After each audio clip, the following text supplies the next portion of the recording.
Hello, everybody. Welcome back to Raging Loop, episode 4. Let's just go along and get myself killed. Let's leave.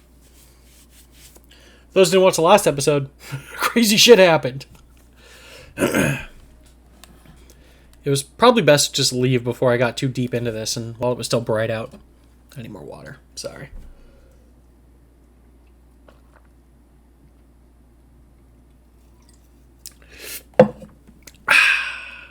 Delicious water. Being left out of the feast hardly guaranteed my safety. I couldn't expect anyone to lead me out, but dropping dead in the middle of nowhere seemed better than getting eaten alive here. After making my decision, I wrapped up my conversation with Chiemi, and we returned to her room. This is a terrible decision, by the way. She gave me some cup ramen, and it looked like she wouldn't tell me why she hadn't let me eat the dining hall's food until I asked. Right? What's going on? I didn't want to go any deeper into this than I already was, so I didn't ask. Ask! During lunch, Chiemi went to the bathroom. That was my chance. I took out a notepad, quickly wrote, "Sorry, I'm leaving" on it, took my stuff, and left the room.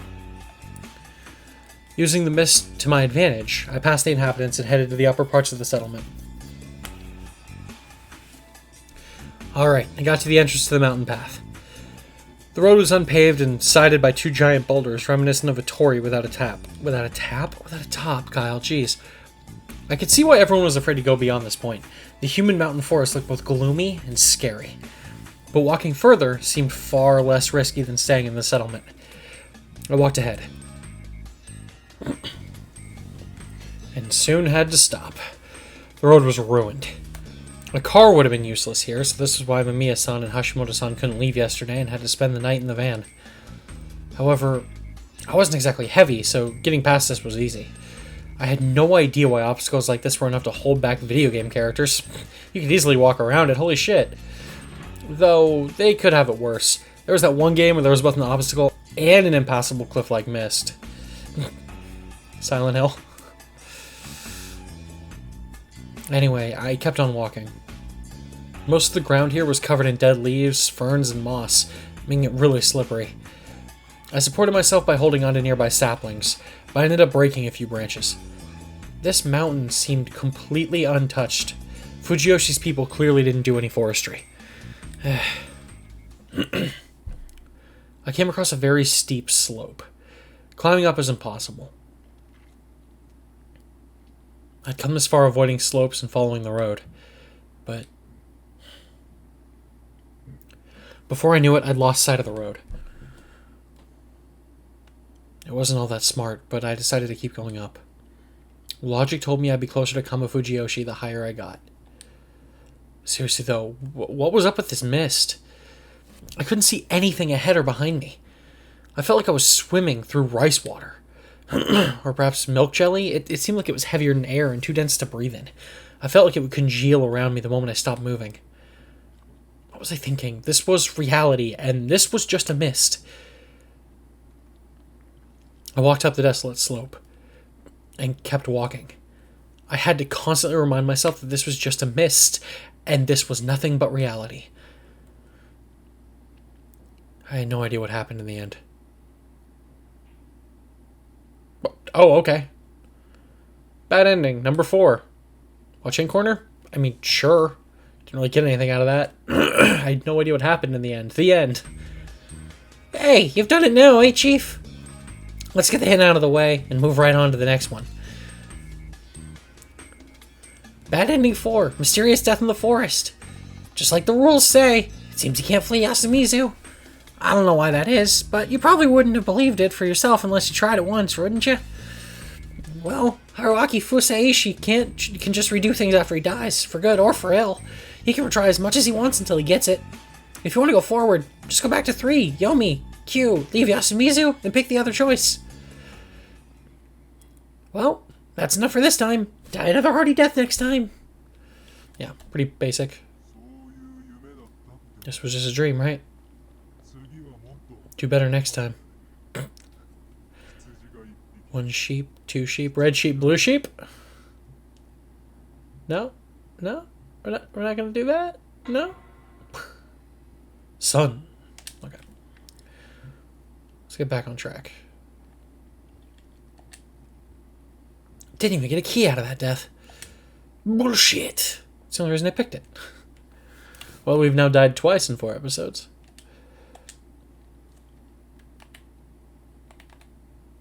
Okay. My options are stay. Being left out of the feast hardly guaranteed my safety. Obviously, escape was the ideal choice. Well. But at this point, I didn't see anyone guiding me out. All I had to look forward to was either dropping dead somewhere in the mountains or becoming a snack in this village. The first seemed way more attractive, but unfortunately, I'd gotten attached to the people here. Abandoning them would at least make it hard for me to sleep at night. That's why running away wasn't an option for me. I'll go ahead and ask, why aren't you letting me eat Yasumizu stuff? What is this foreshadowing? Thank you! You noticed? Yeah, and I figured I should clear up anything shady before it comes back to bite me. It's scary. You got me, but really this is just insurance. A little medicine for the mind. Oh? Tell me more. You know how it can be, right? You eat something from a strange place, and next thing you know, you're turned into a pig and can't run away? I was kind of thinking that same line. What? Is this hell or something? I see that anime on DVD, by the way. Which way to the bathhouse? I can't say it isn't. It seemed like some serious overthinking to me, if not just serious superstition. How long will this last? I brought a ton of food from the outside, so you should be fine for a while. Cup ramen, huh? I did appreciate it, but I had mixed feelings on living like it was apocalypse over a local superstition. Anyway, we went to Chiemi's room, and she gave me some cup ramen. We agreed I'd pay for it after all this was over. I actually skipped 2 meals, so I was still hungry, but I was used to skipping meals to cut costs, so that wasn't a problem. I wanted to relax and think things over, but Chiemi was curious about the others, and I ended up tagging along. It was probably because I wasn't in a position to be by myself. Oh, welcome. Are you here for lunch? Nope, we're just here to kill time. Can we sit? Of course, I'll bring you some tea. Can I have some warm water instead? Oh, but tea's good for you. I'm the type who can't sleep if I drink tea. Oh, I see. Warm water it is then. I'd have liked if you refused that too. But you use water from here whenever you make cup ramen, right? You didn't realize that? Maybe it's safe when you boil it? Could hell's water really be purified by boiling? Here you go, I must say, you're quite unfortunate. Your bike was broken and now you're, you know. Oh, it's nothing compared to everyone else here. If I may ask, does this kind of thing happen often? Is it annual or something? I asked something important like it was no big deal. No, it certainly isn't that common. Personally, this is my first feast. I did hear that people died when the mists appeared before, but that was before most of us were here. As in they hadn't been ostracized back then? I could ask that, but I probably couldn't dig too deep. So this is a first for many people here, right? Yes, I think so. I see. If that's the case, knowledge of the rules seems strangely well kept. You see what kind of place this is, don't you? There's not much in the way of entertainment here, so the little ones grow up listening to the tales of their elders. Old tales and songs are always passed down and survive for a long time. Songs? Song? Whoa! The mysterious Mako-chan popped out of nowhere! I learned the song. Oh my, you did? Could you sing it for us? Shinai's guardians are... 1 cake, 2 funky, 3 blow, 4 rider. Cake, funky, blow, and rider? So was it about a guy who had a funky birthday party with cake and ended the night on a happy note? Yeah, she fucked it up. Melody seemed familiar, though. I guess it was too difficult for her.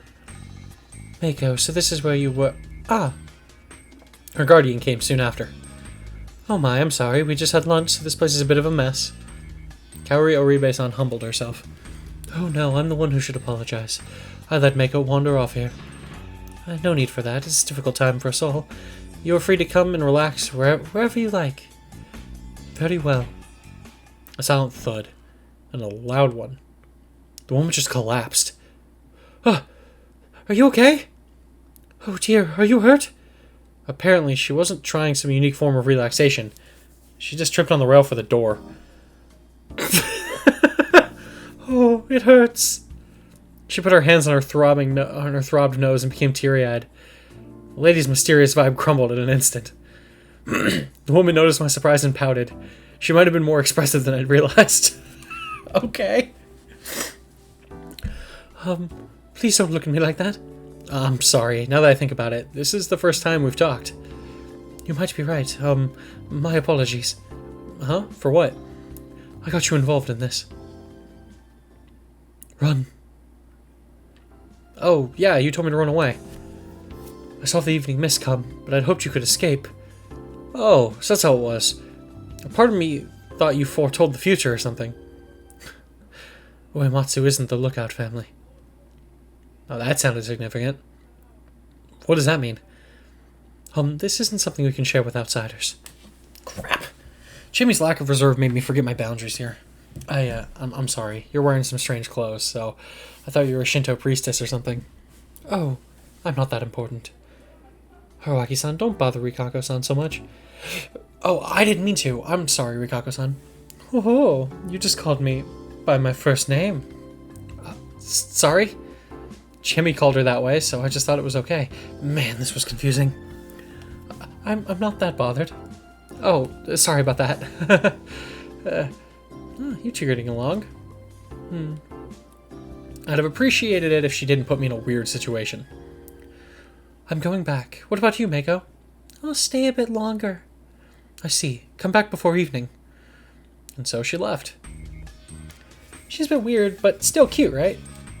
She is. She's cute, right? Is she? Which one is it? That's my question. Natural beauty sure have it good. They look young and pretty no matter how old they get. Well, that was some bait. I'll bite. How old is she? I don't know. I'm pretty sure she's younger than 30, but she's definitely older than me. That's older than expected. I know, right? She's so little. And did you see that baby face? By the way, is she... Hello. We are now joined by the students. Mom, can we come in now? Oh, Yasunaga, Haru-chan, welcome. Hey, you. Yep, I'm you, at your service. Are you messing with me? I was, actually. What is it, Makushimi-san? Makushimi-san? You almost called me Haru-chan, didn't you? We only just met. You can't do that. You don't do that. It's unreasonable. Calm down. Hysteric heroines aren't popular. You're still messing around. I came here to say something to you. Her behavior was pretty unreasonable too, to be honest, but instead of pointing it out, I just corrected my posture and waited to hear what she had to say. You're getting too close to Chiedi. She's pretty busy, so you should leave her alone and do your own thing. You were busy? I wouldn't say so. Even if she has some free time, she's a lady, so you need to be considerate and keep distance. It's the mature thing to do. Well, that's true. If you agree, then just go away somewhere. This is why adults are so unfair, filthy, and annoying. Whew. Yeah, I am a filthy old man. Haru-chan, did you really come with me just to say that? Oh, Mom, I have a message from Takamine. What is it? We'll be going to sleep early for a while, so maybe we should have packed lunches. Oh, that's true. I should hurry and start making the rice. Also, Fusaishi-san, take this. Vroom vroom. Me? I was busy deflecting Haru-chan's attacks with my stupidity barrier, so being dragged into the conversation surprised me a bit. He gave me a rather dirty, rusty, cheap-looking cylindrical key. It wasn't even attached to a keychain. It's the key to the dorm. Takamine said he got it from Taiba. Huh? Why did he do that? He said he felt pretty bad about making you sleep outside last night. What a sincere and considerate person. He really is. People like him make living in a place like this far easier. Mom, you really... Oh, the rice! With an awkward smile on her face, Kaori-san went back to the kitchen. I'm sorry you had to see that. Don't worry. I'm just a clueless outsider. I made a blatant lie. Everyone could tell that Kaori-san and Takumi-san would make a nice couple. Oh, I'm talking about Haru-chan too. Hey, stop picking a fight with the outsider. Hey, he's bothering you too, isn't he? Not really. Anyway, if you don't have anything to do with the feast, then just get out. Stop it already. Well, why? Fusaishi-san is a victim. Don't be so heartless. What the hell? You're such a dummy. This is such a mess. They had to stop fighting about me. We had an innocent little girl here. Also, Chami's info was confirmed to be true. Trying to escape seemed dangerous, and recommending it was heartless. Basically, getting out of here was difficult. That made me all the more grateful for the room. I've been so busy trying to understand what was going on in this place that I didn't even consider how to deal with myself. I'd have to thank Takumi-san. Calm down, you two. Haru-chan, want to play with Chieni? Play what? Prayer to Shinai? Now? Seriously? I want to show Mako-chan how it's supposed to be done. Huh? That's fine. But wow, you really care about stuff like this, huh? Yeah, kinda.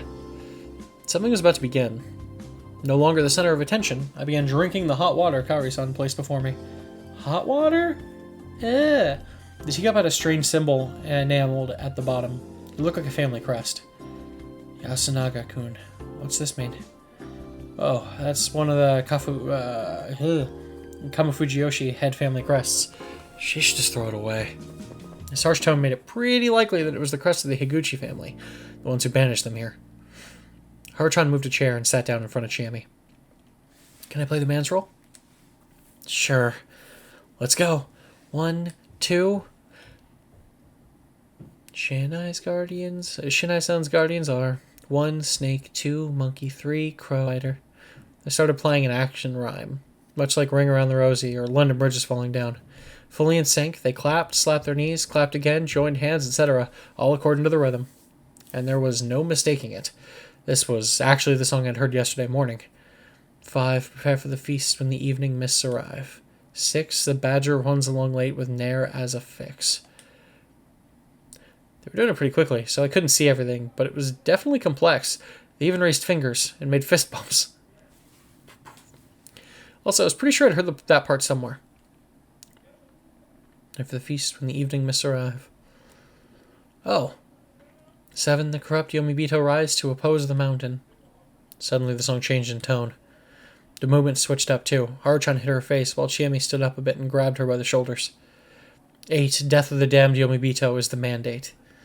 Similar line, but the roles switched. 9, 1 soul per day now to bind. 10, the mist rise away again. They returned to the same tone and movements as before, but then, at a slightly awkward point, the song suddenly ended. Then they quickly stood up and... Yay! It's been so long since I did this that I kind of panicked. Apparently they were done? See that, Mako-chan? That's how it's done.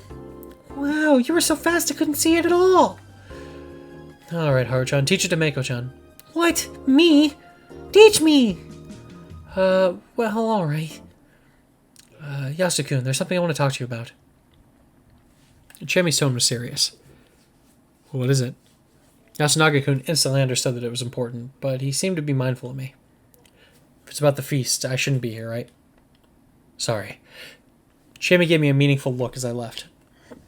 She'd probably tell me something the next time we met. I'm heading out then. Very well, you take care now. Kaori-san stuck her head out and said goodbye to me as I left the dining hall. I put together what I'd learned. The settlement's beliefs, circumstances, and the inhabitants' stances. However, Chami really was the only one I could directly get info from. I couldn't account for any biases she might have had. The other inhabitants, albeit to varying degrees, didn't trust me. I could probably have decent talks with Yasunaga-kun, but his situation seemed to be similar to Chami's. I'd have liked to get info from the elders. Maybe my best option was to somehow join the feast myself? From what Chami had told me, the feast was a really vile and dangerous tradition. And that didn't change even when you considered the tales and that there had already been lynchings because of this. Normally, something so brutal would have changed and become some harmless festival by now. How did such a tradition survive in the modern day despite murder and lynchings being completely illegal? Was this place simply beyond the reach of the law or something? Or... that's because I saw God. Or because you'd actually get cursed if you didn't do what the tales told you to. Stupid. Then again, couldn't really write it off. My stance on gods and monsters was basically that. As long as they could be seen, I was willing to accept their existence. The belief that nothing was beyond the comprehension of modern science was narrow-minded at best. New technologies and methods could easily reveal things that were previously undetectable. This had happened many times throughout human history. The idea that there were strange animals, ghosts, or aliens that were simply beyond our current ability to perceive was entirely plausible. However, there were disappointing realities too. For example, the original story about something mysterious could easily be in a lie, trick, misunderstanding, or misinformation. And generally speaking, the mysteries of the world all turned out to be one of those. Science has proved things far more often than it confirmed them, which was pretty damn boring. Surely even Houdini, famous for exposing mediums and other frauds, wanted to believe in psychic phenomena. He'd searched the world in the hopes of meeting a real medium, but each he found proved to be fake in the end. Well, considering I'd actually seen something that shouldn't have existed, you could say that I was in a way more exciting situation than him. Though my life was in danger, so I couldn't really waste time trying to speculate what that thing was. Back to the matter at hand. For now, the most important thing was understanding and surviving to pull that off. But how today's talk had ended. Based on the mood of the place, no one seemed to have died at least. They died. Shocked, I turned around. Who was this? It was a girl I'd never seen before. They died. Yes, they did. They all died. You'll die too, surely. Welcome to Fujiyoshi, you poor man. The girl turned and ran, her skirt swaying behind her. Hold up. Mochi? Well, how'd you know, Poop Man? Who are you calling Poop Man? And, well, your clothes surprised me, sure, but you should work on your acting skills. Hey, this ain't a costume or anything. Huh? You're saying you wear that normally? Yep, I'm super poor, so the school uniform was the only thing I could wear, but Taiba never stopped complaining about that. That's why I borrowed Haru-chan's old clothes. They're cute, aren't they? Well, they are, but you are a guy, right? Oh god, this is gonna get a little transphobic, isn't it? Oh, good. If I didn't already, I'd have assumed he was a girl. Yep, I have one. You can check when we're pissing together. Okay. I didn't want to see it at all. Are you uncomfortable with your gender or something? What? No, I'm a guy. Then why? There's no reason. This is just the way I am. The way you are? I'm an eccentric. There's something wrong with my head, so it's hard for me to get along with normal people. But I also can do whatever I please, so I ended up being a bit weird. Can't do whatever I please. This is simply your nature? Yeah, speaking of nature, if it wasn't cold, I wouldn't mind going around naked. Okay. So basically, this was a guy with a unique sense of, well, everything. Unless he found something that really clicked, he'd have a hard time living anywhere, even in the city. You have my sympathies. Hey, Yasumizu is actually pretty easy to live in. You should move here, Poop Man. What does that have to do with anything? Living in the city's hard, ain't it? Nope, it's way more convenient than here. Really? I thought you escaped because something bad happened. Well, I can't deny that. You're a weirdo too, right? That one I can deny. Wait, really? I thought we were birds of a feather. Well, right, old man? Whoa, there was a weird old guy in the bushes. I think Poop Man's a real weirdo. I know, right? That's what Poop Man is. Poop Man. Oh, please don't spread that name. I don't give a damn if you use Fusaishi or Haruaki. Just stop calling me that. Hassan? Hassan. Do I look like a Middle Easterner? I was mildly bothered by the accentuation too, but he was probably avoiding using nicknames that were similar to Haru-chan's name. Well, whatever. That works. Poop Man became Hassan. I was never Poop Man to begin with. You're close to the old man? We're fellow crazies. Well, the old man seemed to be enjoying it. Join us, Hassan. When the mist's clear, we can go steal chickens from Kamo Fujiyoshi. Why would I do something like that? What are you, Kappas? Well, why did you like me that... Oh, why did he like me that much? Well, that might be a good thing. You seem to be a bit more unique than the other two students. By the way, why aren't you with the other students today? Well, Haru-chan was angry, so I felt it wasn't going to be fun with her. Why was she angry? Haru-chan likes Yasun. Oh. So she doesn't like that Yasun seems happy about Chieni coming back. I see. So why was she mad at me? Haru-chan actually wants Yasun and Chieni to get together. What? I shouldn't expect to hear something like that. So she's helping the target of her unrequited love get his sweetheart? Yep. That's why you barging in and getting along with Chi and he messed things up for her. So basically, I accidentally entered a love triangle. Does Chieme-chan know any of this? Pretty sure she does, but she doesn't do anything about it. He has a snowball's chance in hell. Man, this kid was harsh. So yeah, good luck on you, Hasan. Good on you, Hasan. Chani is yours. Is she now? And wait, are you okay with this? Why are you asking? Well, I haven't been here for long, but from what I've seen, you're wild with most people, but kind of gallant around Haru-chan. Well, you're probably right. She's a childhood friend and a bit of an airhead, so I do worry about her, that's all. That's unexpected. You seem like the type to mess with such people. I messed around with you at the very end. To the very end. I owe a lot to Yasun, and Haru-chan is an unfortunate girl. You know what? Asking too much at once isn't good, so I'll have you tell me more some other time. I already said too much. Hasan, what kind of magic did you use on me? He was the one who got blabbing on his own. By the way, you said that someone died. Did they? Well, I know the journalist did. Yasumizu's people are still alive, but they're all as good as dead. Why do you think that? Who knows? I'm not good at reasons. But well, when Takamine said he was the snake, I had a bad feeling come over me. Oh, it felt like I could hear the wolves laughing. What? Wait, what did you just say? I could hear the wolves laughing. Before that. When Takamine said he was the snake? Takami-san is the snake? That's what he said.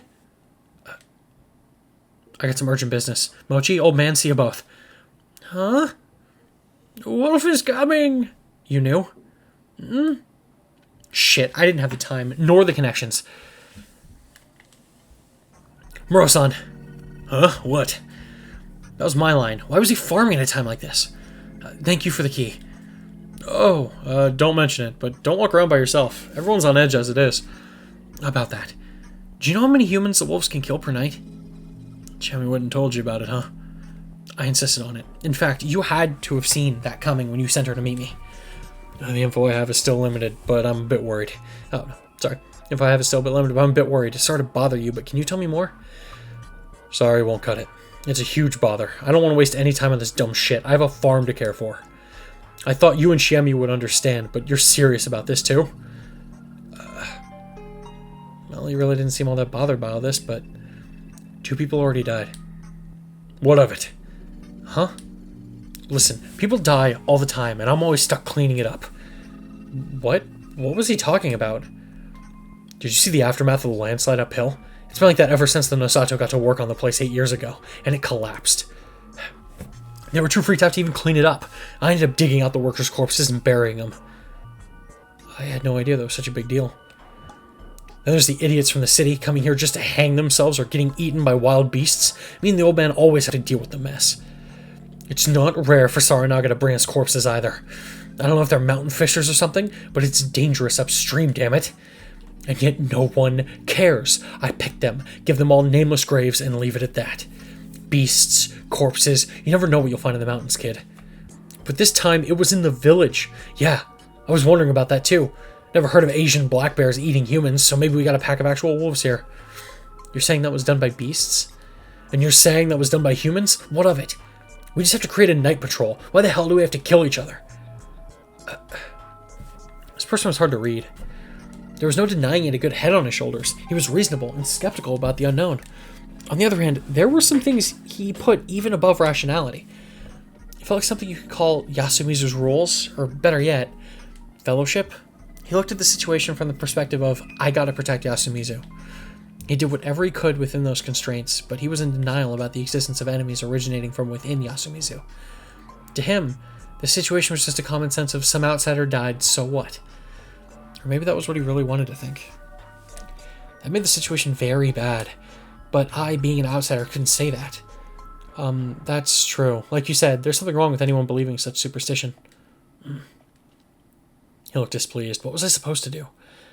But I'm curious about what I asked first. Do the legends say that everyone dies the first night, or what? I need to know how to feel about this. Oh, that won't happen. Wolves can only kill 1 person per night. Really? But why? Why does the legend have to say about it?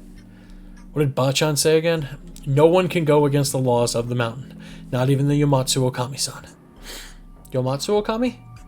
Wolves that have returned from Yomi, apparently. Huh? Weird. I felt like I'd heard that term before.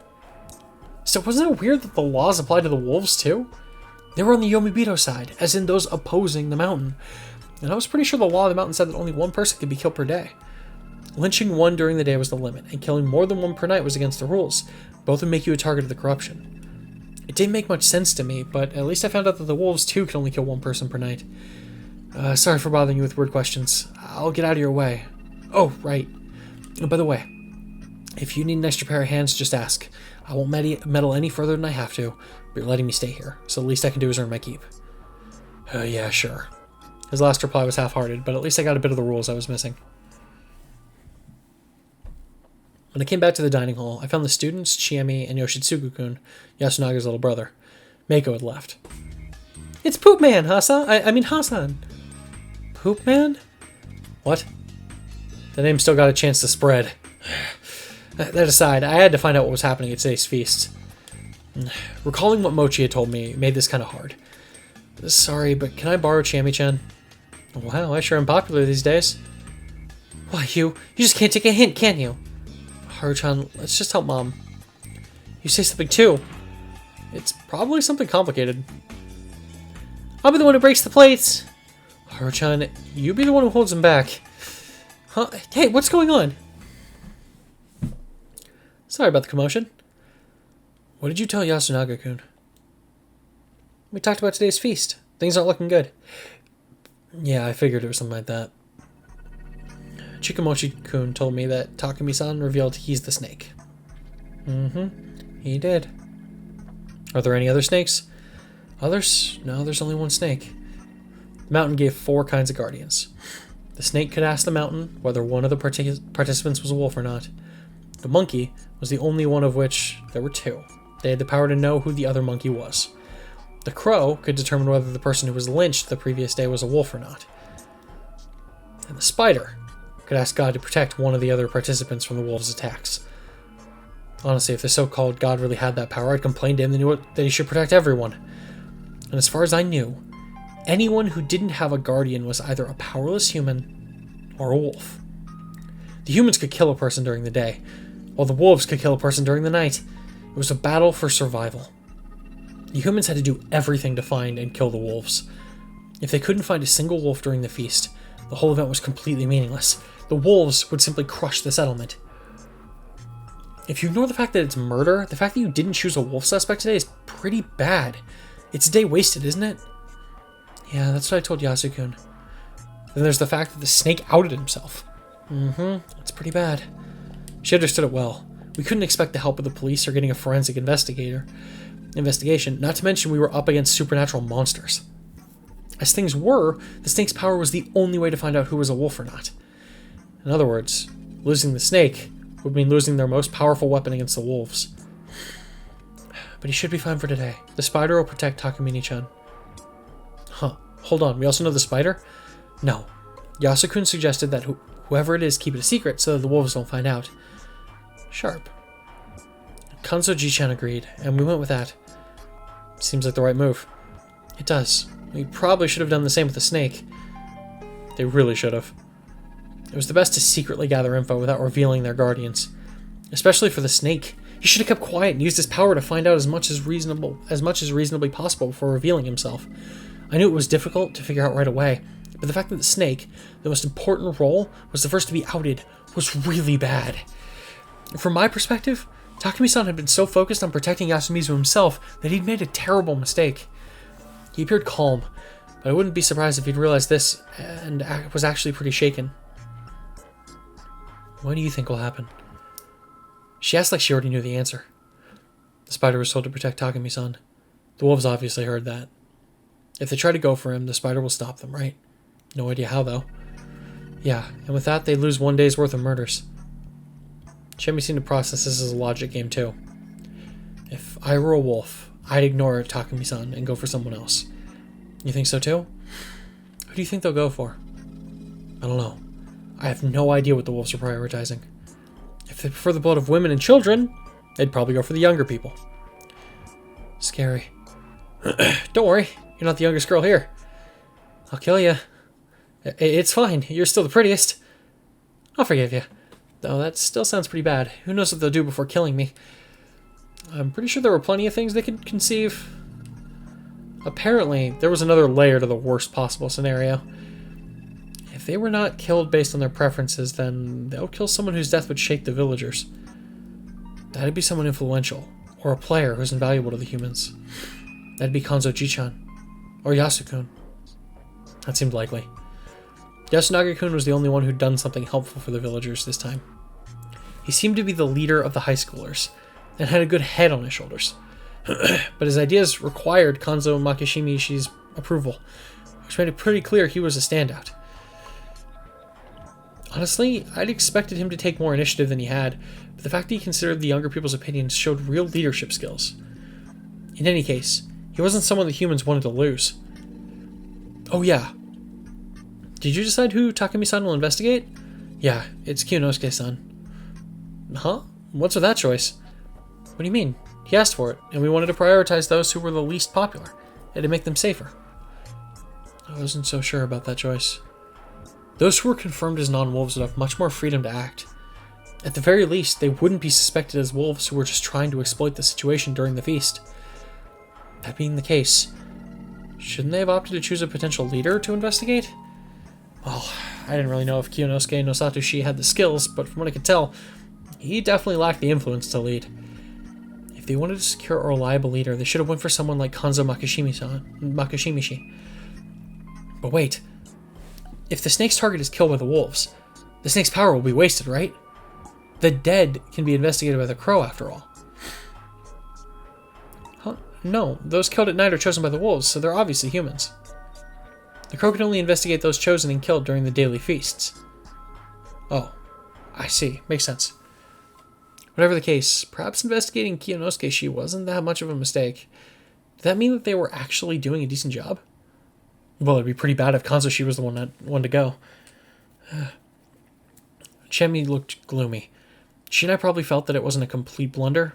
Still had a bad feeling about it. During the feast, everyone had to lock themselves somewhere all alone around every sunset. It was called sheltering. Well, I can understand it, considering the legends, but I'd still wondered why the students didn't go to school. It was a weekday. When I'd asked, they just told me, why would we leave when it's so dangerous? The idea that they couldn't leave when the mist was here was so popular, it affected their daily lives. Also, the people at Kamafujiyoshi had to know that Yasumizu was covered in mist, right? Considering the school there probably had few students to begin with, the non-presence of the three from Yasumizu would normally be a serious problem. I knew it was a settlement for the ostracized, but did they really neglect this place that badly?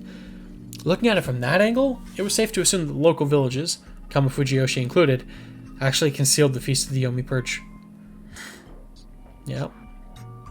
I thought about that and similar things in room 203 of the student dorm, the place I was given. Chami had given me some cup ramen and hot water. We chatted for a moment about being neighbors for a while, and then she returned to her room. Weird we could be so casual about this, considering there was a chance we wouldn't meet again tomorrow. After dinner, I took a bath. The gas boiler was pretty damn old, so learning how to use it took a while. There were some working electrical outlets too, so I could charge my phone. I didn't have a wristwatch, so that was important. By the way, my room didn't have a kitchen. I was pretty sure the other rooms didn't either. From what I could tell, no one here actually cooked or ate at their own homes. They all relied on the dining hall to provide their meals. The settlement had not only a unique culture, but a way of life as well. I couldn't help but wonder how something like this began and survived into the modern era. It was an interesting subject to research. But for now, I had to worry about the fact that my life was in danger. Anyway, what were my options now? I wasn't part of the feast, but walking around at night was probably dangerous regardless. After all, I had memories of getting killed doing exactly that. From a logical standpoint, that was probably just a dream.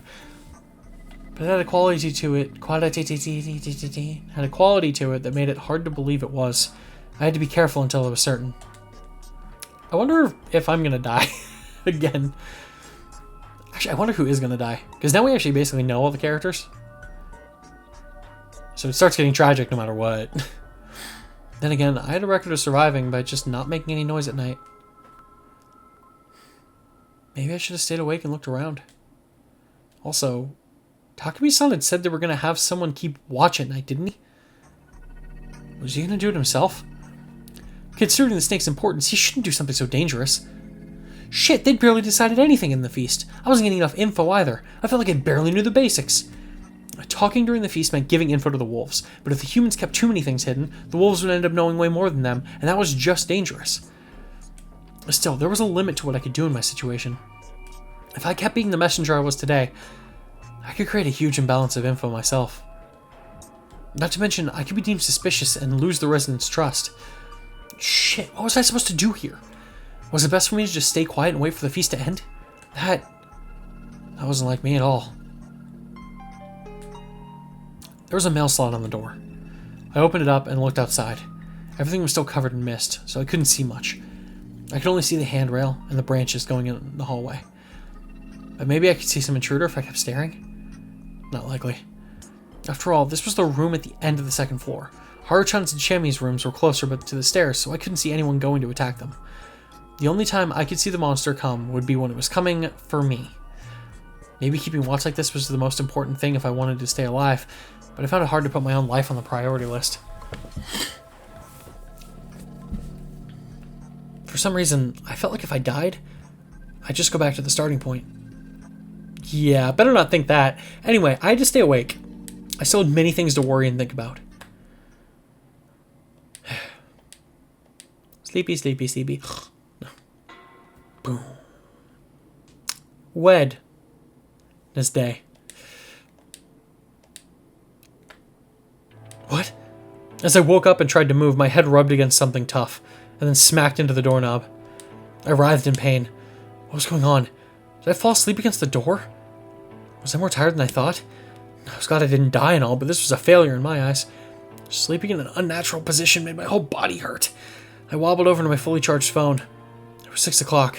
That was early morning for me. I'd have loved to just go back to sleep, but I was too curious about the feast. After washing my face with hot water and putting on my shoes, I decided to take a peek through the mail slot. Oh shit! Outside, I saw Chiemi standing there with a knife in hand. That's not good. I reflexively stepped back, tripped, and fell on my ass. What the hell was that? There was a woman standing before my room with a weapon. I'd only caught a glimpse, but that was enough to conclude that I was dealing with a scene straight out of a horror movie. What could have prompted this? Did she suspect I was a wolf? Or was she a wolf herself? She knocked on the door, making me squeal a bit. Haruaki-san, are you awake? Would she kill me if I replied? Wake up, I need a hand checking on everyone. By the way, I'm armed, but it's just for self-defense. Said sooner, damn it! Oh, so you are awake. Don't worry, I just put the weapon away. I hesitantly peeked through the mail slot and saw her hopping around, showing me her empty hands. After meeting up with Chiemi, we went around the dorm and woke all the students. All of them were alright. While I got ready, we went to the Nosato mansion just because it was close. Yasumizu was still misty and unpleasantly silent. I walked carefully, just like yesterday morning. I couldn't write out the possibility that a werewolf would jump out of the mist and tear me apart. It'd be over for me. I was walking ahead, dragging Chiemi by the hand, careful about where I was going. If something happened, and I got eaten or something, Chiemi could either fight back or run away. Is someone there? Oh, is someone there? Oh, Nosato-san, it's Fusaishi and Chiemi-chan. Where? Oh, there. We peered through the mist, and a gloomy frown appeared. Hey there. Looks like the mansion was safe. Of course, it's old but well protected. Not even monsters could make it in, surely. I see. Then can we all take shelter inside? Why should I let you? This is Yasumizu's problem, not mine. I see. Good point. We'll just get moving and solve the problem, I guess. Wait! It's dangerous. We need to be in groups. Really, I was beginning to think this guy was best described as all bark, no bite. Though prideful and vain, he wasn't as smart as he claimed to be, as shown by his inability to take charge at the feast. Also, his fussy attitude was probably just him making up for his fear. It was entirely possible he was just putting on an air, and that the mystery of the Yasumizu, or rather Fujiyoshi, was actually scaring him. Anyway, we went downhill and met up with the students. Even a familiar road can be scary. Yeah, mists sure are weird. I can get naked and no one will get mad. Stop that, you fool. Harumaki Shima was acting weird. Mochi was definitely expecting a retort from her. She didn't say anything, and her face was so pale you could tell through the mist. Hanging her head, she was lightly shaking. Everyone else could see it too, but no one chose to address it. Questions would quickly become suspicions after all. Perhaps she was a wolf. It did something horrific last night. As we all thought similar things, she suddenly collapsed to the ground. Are you alright? Don't touch me! Her hoarse scream shocked everyone.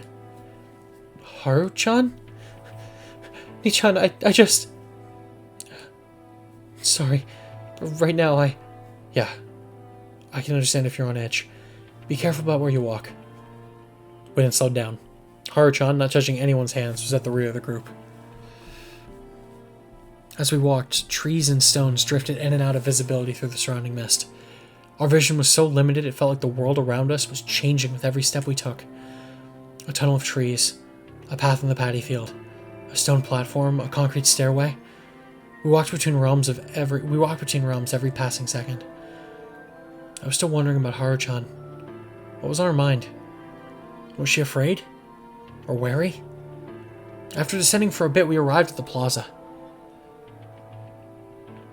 I see all of you are alright. We met 2 more people in front of the dining hall. Are the others sleeping in? Bao-chan's still getting dressed. She's not feeling too great right now. Let's check up on those who aren't here yet. Come with me, Kyo. Why are you ordering me? Because we might need some manpower. Fusaishi, you come too. This was the first time he'd ordered me to do something, but it wasn't a situation where I could be happy about him relying on me. Yes, of course. He probably had a bad feeling. Namely, that he wouldn't be able to rely on a certain someone ever again. As I passed by Kaori-san, I heard her whisper, Yasunaga, can you help? With what, Mom? Finding Yoshitsugu. He's missing. Everyone probably had a bad feeling about this. The 3 of us guys checked the houses. Yasunaga-chan, Naik-kun, and Shiemi, and Mochi walked around the settlement. We'd agreed to split up and start searching. The misty village was silent. I couldn't hear anyone chatting. I'd seen these buildings from the outside, but it was my first time actually walking in. The shabby buildings built using blackened planks were more or less buried in vegetation, some were on the verge of collapse. The way their frames jutted from the mist reminded me of the carcasses of giant beasts. I walked on a line between the grass, a footpath, surely. I often heard something small jump in the grass. It was probably just some bugs or frogs, but it still made me flinch. Rikako-san lives here, right? Yeah, in that house. Shit, why must she live in a place like this? If you don't know, there's no way we would. I'd guess it's the Migurama's orders. To my knowledge, she moved to Yasumizu of her own accord. There's no need for her to be here in the first place. Maybe she knew the mists were coming and came to cast a spell or something to keep it away. Sure didn't work, though. Takumi Moro, I don't mind you being disrespectful of me, but you should choose your words when talking about her. She is a legitimate Kamufujiyoshi family head. Like I care. This is Yasumizu. She said it herself, didn't she? In the feast, we're all served on the same platter. Rikako-san, are you alright? Apparently, Takumi-san didn't like the Uematsu family, or the four-head families in general. Now that I thought about it, though, she wasn't as disliked as Kiyonosuke-shi. The villagers in general weren't fond of Rikaku Uematsu. Oh. Now that I thought about it, though she wasn't disliked as Kiyonosuke-shi, the villagers in general weren't fond. Okay. It seemed like a pretty obvious outcome, though. Yasumizu was the settlement for the ostracized. It was impossible for a member of one of the head families who openly spurned them to form a good relationship with the locals. Rikako-san emerged before too long. She was wearing her usual strange getup, and she didn't seem any different from how she looked yesterday. I need to check on Meiko. We moved on to the next house. I felt like Rikako-san was urging me, so I woke the girl up. Meiko-chan, it's morning. Well, I couldn't imagine Rikako-san raising her voice, while the other 2 probably didn't feel like they had to get involved with the girl. After a few calls, she finally came out, still half asleep. Meiko, I'm glad you're alright. Kyo, take them to the dining hall. Come with me, Rikako-san, watch your step. Yes, she was apparently trying to get my attention, so I turned around and said, yes? I'm sorry. Her sudden apology left me completely confused. She then departed along the other two, leaving me alone with Takumi-san. What the fuck? Are you sure we should go on without Kinosuke-san? He'd be useless anyway. I only brought him along in case it was the Uematsu's mock priestess that died. But now I know who got killed. It could still be the old wolf guy, right? Shut up. If old man Kanzo was around, he'd have woken up earlier than anyone and searched the length of Yasumizu 3 times by now. Sorry. His house is over there. I followed him in silence. I couldn't think of anything to say.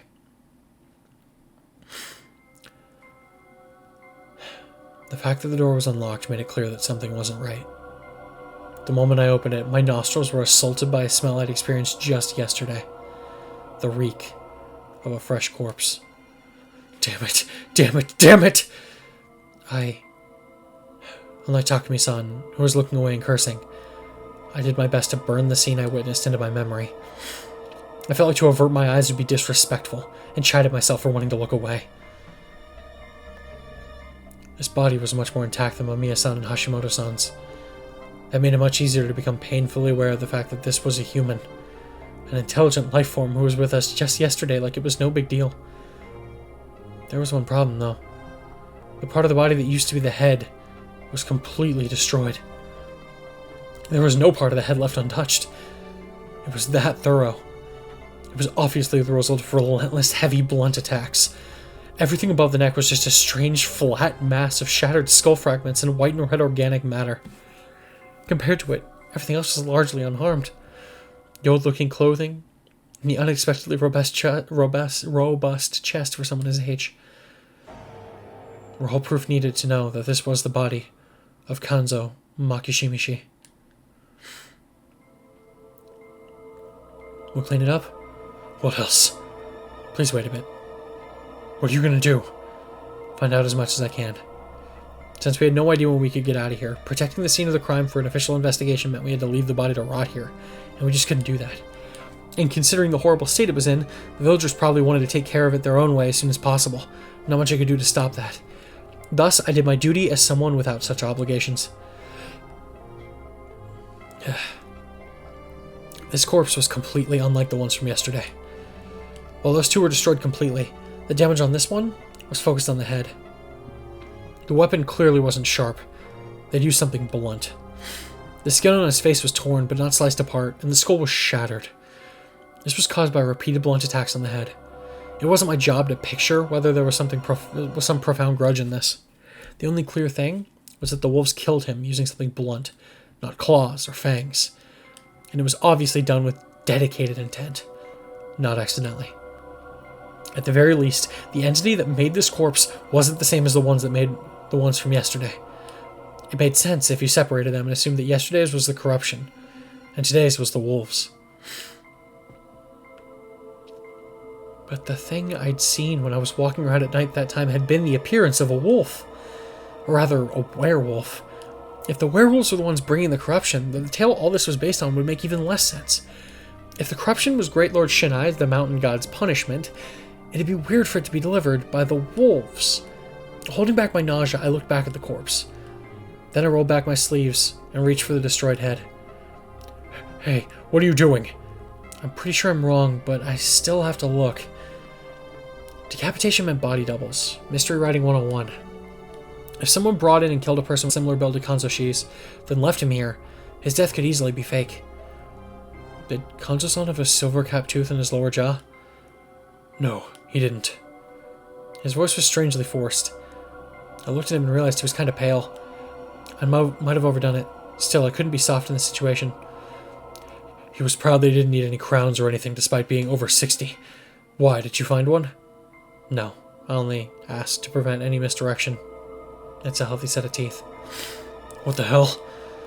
The lower jaw was mostly intact, while the upper one was destroyed along with the rest of the head. Despite that, I saw a hint of the old man in the eyebrows and the dark hair with streaks of gray in them. It was pretty clear it was the one and only Kanzo Makishimishi. I keep saying Makishimishi. So it was probably pointless to keep thinking about the way he was injured. My hands were all messy. I'd have to wash them later. The corpse aside, Kanzo-shi was lying on some thin bedding, and there was no sign of a struggle. He was either instantly killed by the first attack, or knocked out, laid here, and then killed. Still, it wasn't a corpse that was easy to make. The situation here was peculiar. One point I found curious was the fact that Kanzoshi surely obeyed the shelter law and locked himself in. However, the lock on the door was still perfectly intact. So logically speaking, Kanzoshi had opened the door and let the culprit in.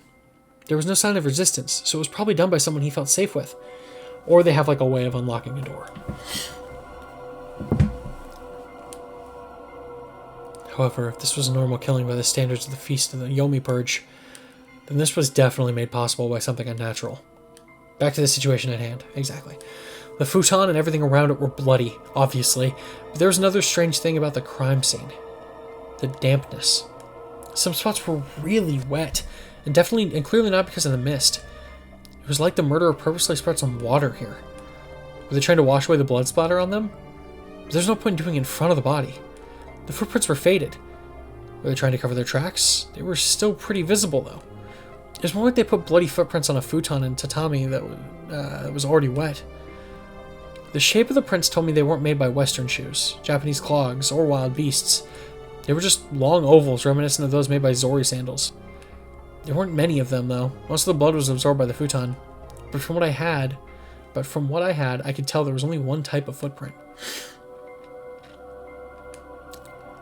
Find out anything? Nothing special.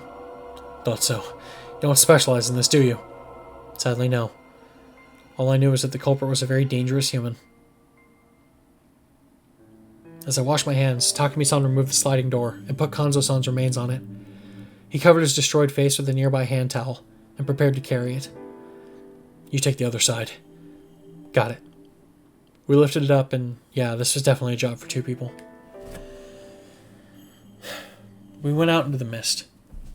Are we throwing him into Saranaga? That's what Bachan would want. Because he'll be corrupted if we don't? Yeah. A voice devoid of life. I couldn't call out to him. Pushing him any further was dangerous. I could tell by the air around him. It's my fault. Why? Because I messed up in the feast. That was entirely possible. This proved he was aware of it himself. I would have said that, but it felt wrong. I don't know much, but I think you were trying to do your best. But what's the point if I mess up like this? Then you need to make up for it. I think you'll have to be the one who leads Yasumizu now. I can't. Well, I couldn't either. I was just an outsider, so I had no idea how to console him. Feeling powerless, we approached the dining hall. We'd pass by here and go straight for the graveyard. Tae Yamawaki-san had come out too. She was in the midst of prayer. Kaori Oribe-san was standing next to her. She looked completely out of it. Rikako Uematsu was covering Meiko's eyes and looked straight at me. Haru-chan, Kanzo-san's actual granddaughter, was watching her grandfather's corpse with an intense expression. It probably wasn't good to make any assumptions here, but I couldn't help it. I felt like her expression was full of not of unbearable sorrow, but of anger, hatred, and disgust. I never seen them have a nice chat, so I wouldn't be surprised if they didn't see eye to eye. But still, I'd have liked if she made a different expression, if only for this moment. I could only think that was because I was an outsider who didn't know shit. It wasn't good to make assumptions. Shit. Why was I in this position? Just how much could I even learn in my position? But as it turned out, I was still underestimating the situation. We can't find Yoshi-kun anywhere. We met Shami on the way to the graveyard. She and the two high school guys were still searching, but the mist made it extremely difficult. We told her we'd join once we buried Kanzo-san, and picked up our pace. The graveyard wasn't that far. Yasumizu wasn't very big. It only felt like it because of the mists, or the load. I'd completely forgotten about him. He was alright too, huh? I had no idea why, but he was looking at us, clapping and laughing. That meant that Yoshitsugu Oribe-kun was the only one we hadn't seen yet. I was told there'd be only one. The wolves! We're supposed to kill only one person per night. Not saying a word. I hurried to finish the job. That led to us finding him early. Well, fuck.